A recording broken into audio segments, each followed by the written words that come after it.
Hello and welcome.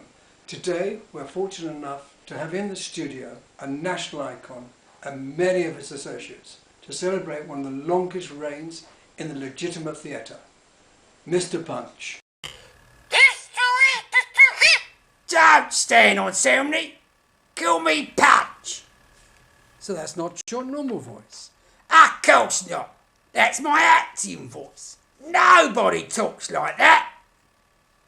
Punch, you're a national icon, featured in Wikipedia, with a professorship devoted to you.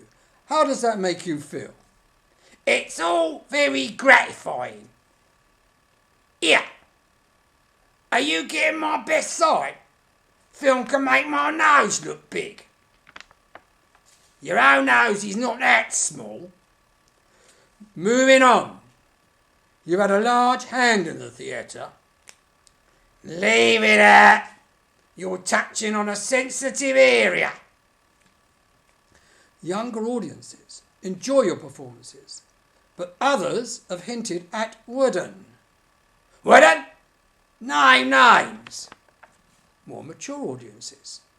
Mature? When you've been in the theatre as long as I have, you'll know it's no place for maturity. Do you feel you have a moral responsibility to encourage socially aware behaviour among our young audiences? Nah! It's not for me to point the finger. It's common knowledge that I've had difficulties in that area myself. I believe you had a mistress and were the first puppet to receive an ASBO. Leaving aside the reference to puppet, if you're alluding to Pretty Pole, that's all history. And as to attempted infanticide and domestic abuse, all I would say is it could happen in any family. Perhaps we could concentrate on my theatrical achievements. Of course. My interaction with the devil has been compared in dramatic vision to Goethe's Faust and Don Giovanni's Mozart. I depict in heroic triumph over the forces of evil. But over the years, you have introduced some low comedy into your performances. The crocodile and the sausages and the ghost. Introducing younger audiences to the care of exotic pets in the afterlife. The hangman, Jack Ketch and the scaffold.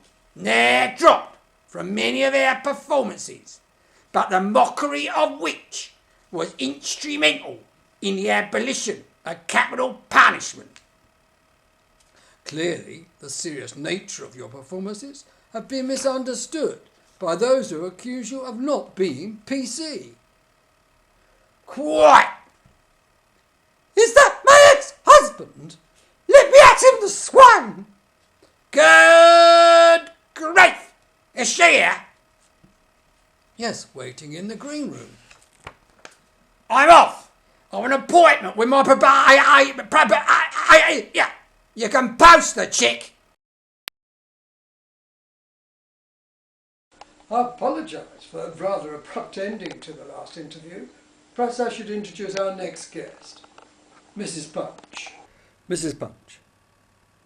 Was it my ex-husband I saw sneaking out of the studio? I really couldn't say. Just one small point. I prefer not to be referred to as Mrs. Punch. After all, I'm a person in my own right. I apologise. How would you like to be addressed? Judy will be fine. Nonetheless, you have been associated with Mr. Punch for a number of years, and if you wouldn't mind, perhaps you could tell us what first attracted you to him. Of course. In my youth, I was attracted to what I now see as a Mediterranean sensibility, as was our Dodo Queen, although I understand her marriage is a happy one. You referred to the Queen's marriage as a happy one, but your own marriage was not happy. It was not. You've made it public knowledge. You appeared on the Jeremy Carr show. I did. Such a lovely man. Such a sensitive listener. He just draws you out. If I could help just no to me to see mistake is myself. All the pain and suffering will be wow. Please continue. It was not in the bedroom department that I first observed fissures in a marriage. It was Punch's unorthodox child rearing that caused the marriage to break down. I believe the social services were involved. They were, of the shame of it all. And yourself? I was subjected to an assault and turned to the constabulary for assistance. He was shocked and horrified to discover that domestic violence was not a priority. Indeed, many of them saw it as an essential part of marriage. You recovered from your injuries? I did. I'm now a single parent, completely dependent on benefits. The shame of it all. You're not to be blamed.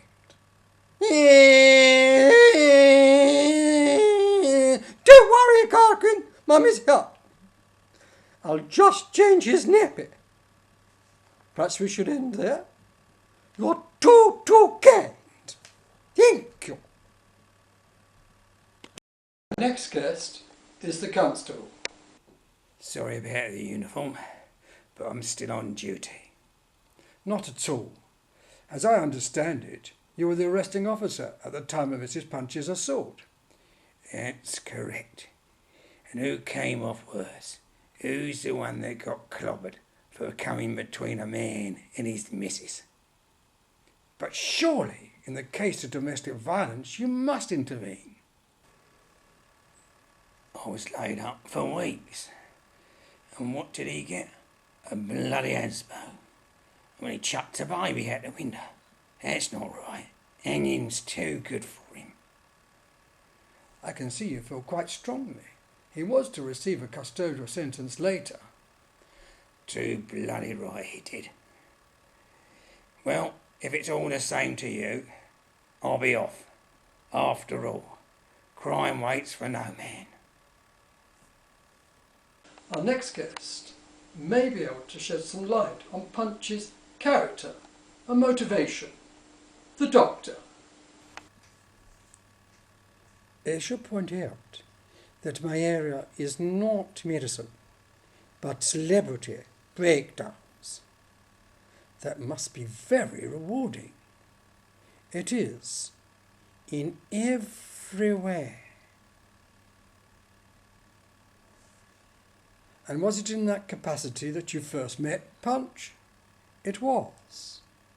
Mid-performance, Punch had an hysterical response brought about by the denial of his disability and believed himself to be dead. His disability is rarely mentioned, advisably so, as the mere mention could provoke an assault, for which he has a well-founded reputation. Quite so.